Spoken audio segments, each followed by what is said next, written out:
Organizata Katolike e Skautët e Evropës ka zhvilluar për herë të parë në Shqipëri Koncilin Federal të Shoqatës, një ngjarje e rëndësishme që ka mbledhur përfaqësues nga 9 shtete të ndryshme të Evropës, si dhe nga Shtetet e Bashkuara të Amerikës, Kanadaja, Meksika dhe Brazili. Qëllimi i shoqatës është edukimi i brezët e rinj për të bërë qytetar më të mirë, duke u shërbyer me dashuri dhe përkushtime të vegjëlve dhe duke kontribuar në ndërtimin e një shoqërie më të drejtë dhe humane.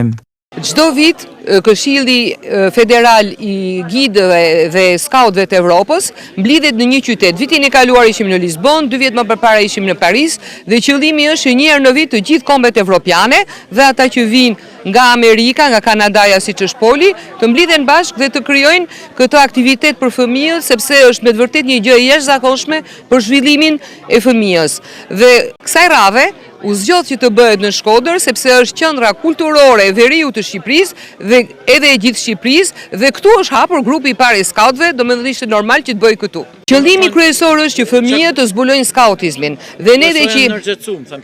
po, duhet patjetër që fëmijët të zbulojnë që skautizmi është diçka shumë e rëndësishme në zhvillimin e tyre personal. Kryesorja është që fëmijët të njohin që duhet punojnë në natyrë, që çdo gjë bëhet me përpjekje në jetë, sepse kur arrin në moshën e madhe e kupton që gjithë këto përpjekje që ke bërë i vogël janë edhe gati nga skautët që të kanë ndihmuar që ta gjesh kush je ti në jetë. Shoqata e Skautëve të Evropës u themelua në Shqipëri në vitin 95, falë Shoqatës Skautiste të Belgjikës, që solli për herë të parë në vendin tonë këtë frymë edukative dhe shpirtërore të skautizmit katolik. Pas disa vitesh ndërprerje, aktiviteti i saj u rihap 4 vite më parë, duke u bërë sërish një hapësirë e vlefshme formimi për të rinj shqiptar.